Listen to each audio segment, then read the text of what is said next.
and gentlemen and guests, of course. Well, the title of my speech, Of the Middle Kingdom. Two words that I want to ask you. Middle Kingdom. Maybe the guest, Catherine or Andy. Catherine, do you know what is Middle Kingdom? Some palace or something. Well, actually, the Middle Kingdom was how China is actually in the past.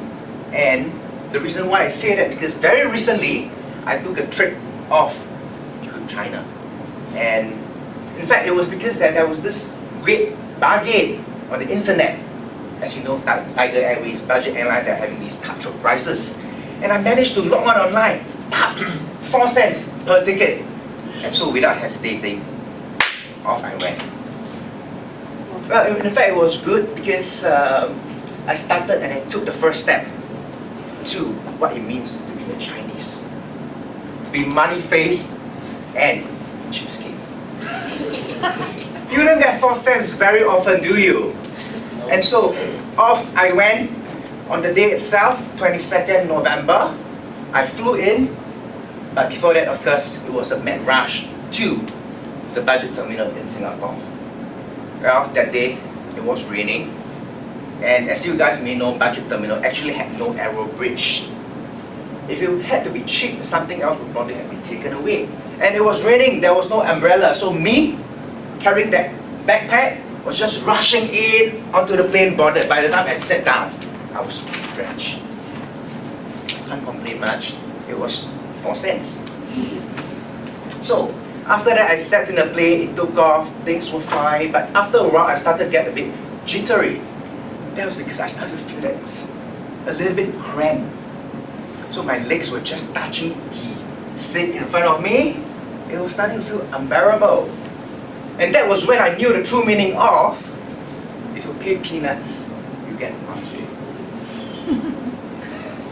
It seems that I was a monkey right now that's caged in a metal box that's flying in the sky towards China. It wasn't a nice feeling, but, well, endure 4 more hours. And it was so funny because incidentally, I ordered the cheapest thing on the menu. I was hungry, you see. I ordered snacks, peanuts.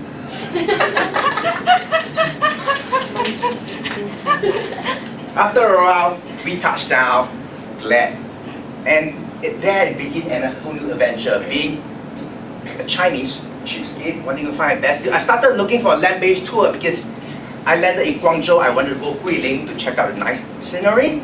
So I went around hunting, street by street, checking with them how much is the land tour to Guilin, how much, and in the end I've got a place that gave me a good deal. And he was telling me, sir, this is a very good deal because here, usually this price is for a 3-star hotel, but because you are special, we are upgrading you to a 4-star hotel. Wow. So there I was happy. I saw on the spot and he was to leave that evening for Guilin. So I was happy because I saved. Little did I know, after the flight there, when we reached, wow, it was indeed a 4-star hotel. However, I was the one that saw more than 4 stars. I was literally seeing all sorts of stars. Because the 4-star hotel is a hotel that is half constructed. It was a half constructed 4-star hotel. Just sleeping on the 2nd floor, there I was. But on the 1st floor, you've got all the construction workers, the machinery, the cement mixer. But yes, it's a 4-star hotel. I really give it to them to the Chinese for being that enterprising. For selling me something that's less than a 3-star, but telling me that, hey, it's good, take it. But I was tired because I reached that late at night. Well, having a bed is better than none at all. And it was winter anyway now in China. So I slept, not too good, but at least it got me through. And the next day, we started our tour proper. Our tour guide recommended us, if you're in Guilin, there is definitely this show that you must watch. This show is by Zhang Yimou. It is an outdoor choreographed performance that rivals that of the Olympics. As you guys may know, this year's Beijing Olympic was choreographed none other than Zhang Yimou himself. And they said that a lot of material were drawn from this outdoor performance that he did, this art performance against the backdrop of the landscape of China Guilin. So well, good, no big deal.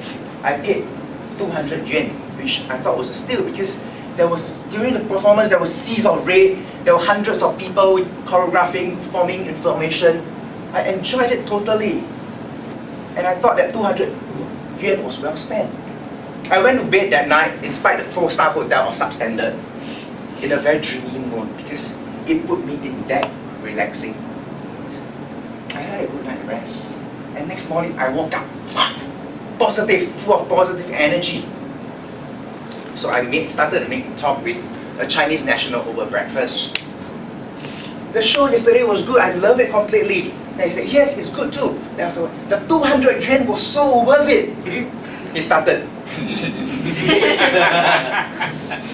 It turned out that I had to ask him, so how much did you pay? Oh, I paid 200 too. For 5 people. Oh my god, you got ripped off! Oh well, I guess if you're in Rome, you do as the Roman. Now you're in China, do as the Chinese. I got smarter now. The next day, I planned my own tour.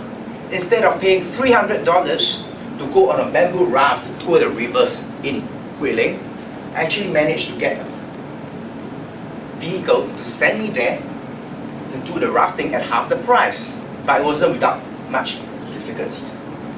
I called up the tour agency, a land-based tour, a private chartered bus to get me and some of my Chinese national friends to do it. And yeah, we got there, but the hotel staff refused to let the driver leave because they said that if you leave, I'm gonna break your leg. It was the Chinese mafia and gangster kind of behavior that was exhibited. But one of our Chinese national, being the stoic person that she is, managed to be so resourceful and got someone else to take us to the bamboo rafting. And we enjoyed it for half the price. And finally, I managed to save our fair deal, learn a lot about Chinese culture. Looking back now on hindsight, I was delighted because I saw a lot of interesting things about the Chinese national as a whole, how enterprising they are, how resourceful they are, and how they manage to weave out of the situation to find solutions. That I'm very confident that China, along with India, would be being able to take us out of this economic turmoil. Thank you.